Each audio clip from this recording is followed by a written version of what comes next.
Bismillahirrahmanirrahim. Assalamualaikum warahmatullahi wabarakatuh. Sahabat muslimin dan muslimat yang dimuliakan Allah. Salat adalah salah satu ibadah yang sudah melekat dan menjadi identitas muslim di seluruh dunia. Bahkan di daerah atau di kota-kota yang muslimnya minoritas, yang sulit ditemukan musola atau masjid, seorang muslim akan tetap berusaha mencari tempat yang dianggap suci untuk melakukan sholat. Sholat yang wajib itu ada 5 kali dalam sehari semalam. Ada zuhur, asar, maghrib, isya, dan subuh. Itu waktu-waktunya telah ditentukan. Nah, pada kesempatan ini mari kita coba menelaah ilmu alam atau ilmu pengetahuan yang terkait dengan 5 waktu dari sholat wajib ini. Suatu ketika pernah mendapat kesempatan untuk berkunjung ke Stockholm, itu ibu kota negara Swedia. Pada waktu itu musim panas. Nah, ada beberapa pengalaman unik terkait sholat ini. Jadi setelah selesai jam 9 acara, terus mau sholat maghrib, ternyata diingatkan bahwa belum masuk waktu sholat maghrib, walaupun sudah jam 9 malam. Lalu keesokan harinya ketika terbangun dan melakukan sholat subuh, ternyata matahari sudah bersinar.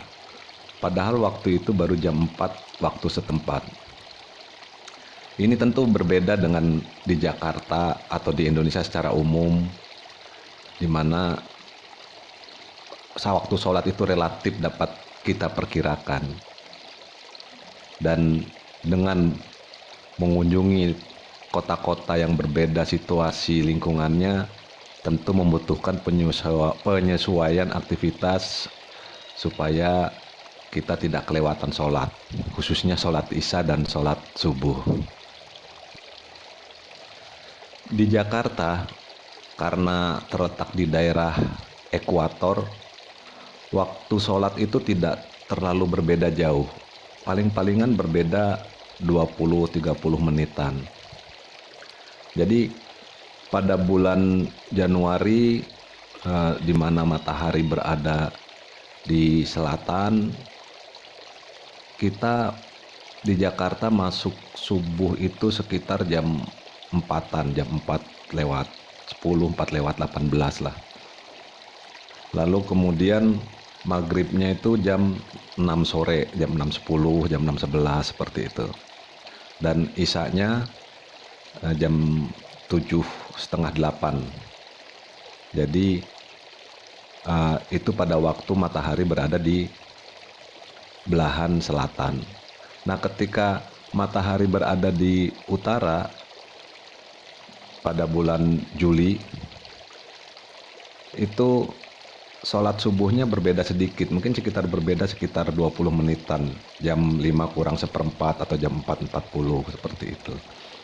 Sedangkan maghribnya itu jam 6 kurang. Lalu malamnya, isyanya itu adalah sekitar jam 7. Jadi beda di Jakarta sekitar 20 menitan.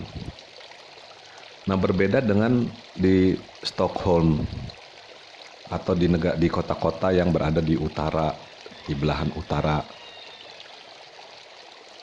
Pada bulan Januari di musim dingin atau akhir Desember begitu, itu waktu subuhnya agak siang, jam 6, dan kita mempunyai kesempatan subuh itu sampai jam 9 kurang seperempat.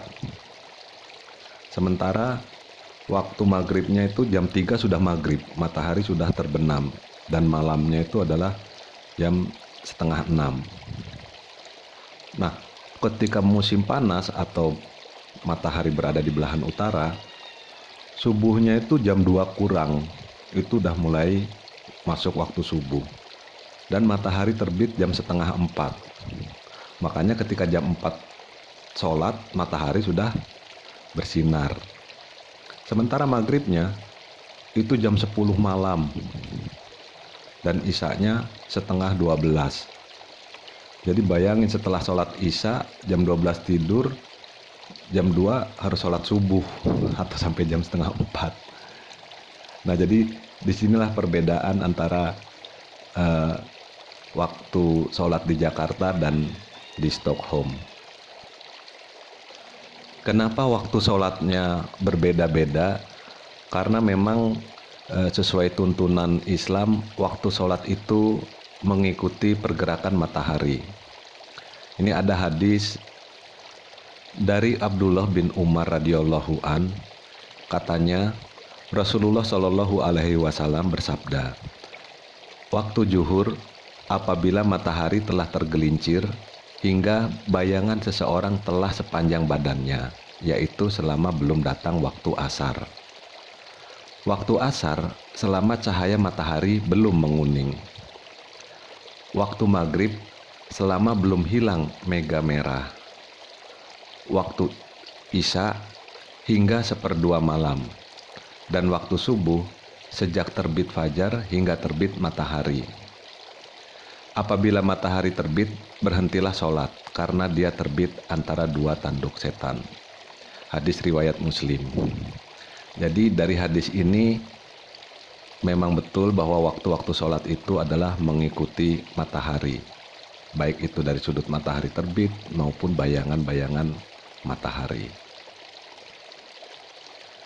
Bila kita masuk ke wilayah sains atau wilayah ilmu pengetahuan, ilmu alam, itu memang matahari itu menjadi sumber kehidupan di planet bumi ini. Lalu apa yang terjadi terhadap planet bumi ini dengan adanya matahari? Tentu saja matahari ini ada matahari terbit dan ada matahari terbenam karena planet kita ini berotasi, sehingga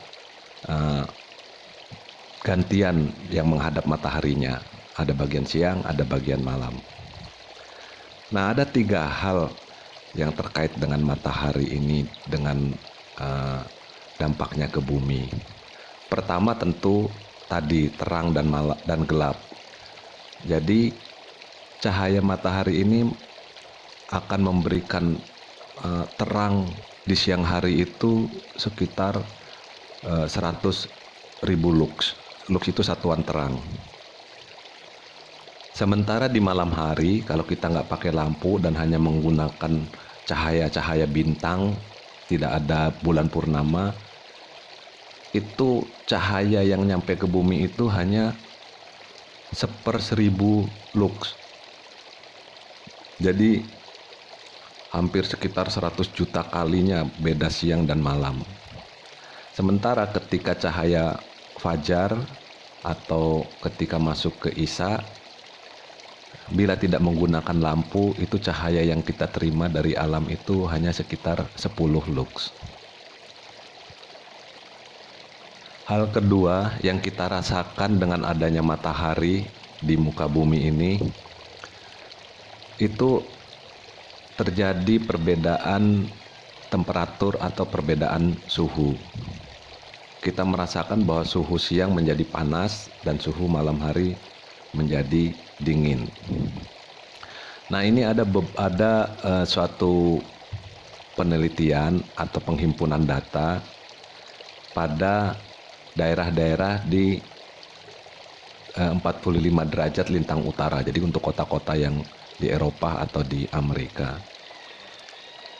Itu pun terlihat bahwa ada perubahan suhu di malam hari dan siang hari. Tetapi puncaknya bukanlah di siang hari jam 12. Itu agak bergeser ke kanan setelah jam 12. Jadi kalau pas di musim dingin, itu puncak suhu itu jam 2 siang. Sementara kalau di musim panas, itu puncak suhu tertinggi itu ada di jam 6 sore. Sementara kalau di sekitar ekuator, puncak suhu tertinggi itu ada sekitar jam 3 atau jam 4 sore. Dan suhu terdinginnya ada sekitar jam 4 atau 5 pagi. Lalu yang berikutnya, yang tidak terlihat oleh mata atau dirasakan oleh kulit adalah matahari itu memberikan radiasi ke bumi. Nah, radiasi itu ada yang datang dan ada juga yang pergi, dibuang keluar planet bumi. Sehingga kita di permukaan bumi ini akan merasakan net radiasinya gitu. Jadi antara yang datang dan yang pergi dan berapa yang ada di permukaan bumi. Nah, net radiasi ini juga mempunyai siklus harian. Jadi di mana terjadi pada saat matahari datang di pagi hari, karena ada sinar matahari maka akan terus bertambah dan bertambah. Sementara pada malam hari karena tidak ada sinar matahari yang datang, radiasi matahari yang datang dan lebih banyak yang dibuang keluar, maka setelah sore hari akan berkurang dan berkurang. Net radiasi ini tentu begitu ada matahari terbit tidak langsung positif, tetapi masih ada penurunan dari sisa malam, sehingga net radiasi ini baru akan positif sekitar jam 6 pagi setelah beberapa saat matahari terbit. Lalu akan mencapai puncaknya di siang hari karena matahari berada tegak lurus sehingga radiasinya fokus ke satu titik. Sementara ketika sore hari mataharinya berada di tepi sehingga sinar matahari itu tidak fokus dan terbagi ke beberapa area, sehingga di permukaan bumi itu pada siang hari itu semakin menurun. Demikian seterusnya. Nah, puncak net radiasi ini relatif sama, yaitu di saat matahari berada tegak lurus di atas kepala kita, yaitu sekitar jam 12-an. Walaupun matahari terus-menerus dari hari ke hari menumpahkan radiasi panas ke planet bumi, tetapi kita bersyukur bahwa bumi itu mempunyai keseimbangan dan untuk menjaga supaya radiasi atau energi matahari di planet bumi ini tidak menumpuk. Karena kalau menumpuk, radiasi di permukaan bisa terus bertambah dan kemudian suhu planet bumi juga bisa meningkat 100 derajat mungkin dalam seminggu gitu.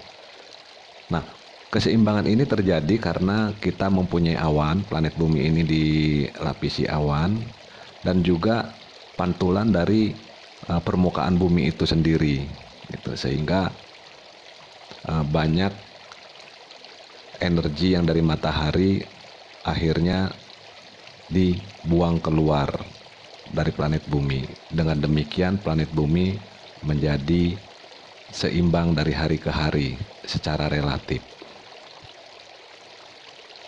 Bila kita kumpulkan ketiga siklus itu, yaitu cahaya, suhu, dan radiasi, maka kita akan mendapat gabungan dampak sinar matahari terhadap permukaan bumi.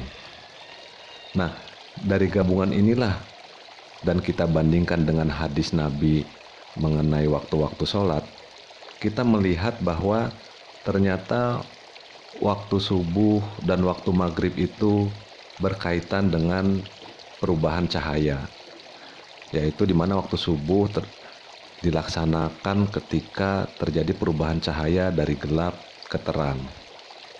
Jadi mulainya dari fajar dan berhenti setelah matahari terbit. Sedangkan waktu maghrib sebaliknya, dari matahari terbenam sampai hilang meganya, jadi menjadi gelap. Sementara waktu zuhur itu terjadi setelah matahari bergeser dari puncak, dari atas kepala kita, yang artinya secara siklus itu terlihat bahwa pada saat itu terjadi penurunan net radiasi. Sedangkan waktu asar itu dilakukan ketika suhu di permukaan bumi itu paling tinggi, jadi pada puncaknya, dan terjadi penurunan suhu. Sementara waktu Isya itu terjadi setelah maghrib, di mana pada saat itu net radiasi di permukaan bumi itu menjadi negatif. Jadi demikianlah waktu-waktu sholat kalau kita bahasakan ke dalam bahasa ilmiah. Ketika seorang muslim melakukan perjalanan ke suatu tempat yang mempunyai siklus matahari yang berbeda, maka harus bersiap-siap untuk beradaptasi, menyesuaikan dengan kondisi tempat, sehingga waktu-waktu sholat tidak tertinggal. Demikian kajian untuk kali ini. Billahi taufik wal hidayah. Wassalamualaikum warahmatullahi wabarakatuh. Subhanakallahumma wa bihamdika asyhadu alla ilaha illa anta astaghfiruka wa atubu ilaih.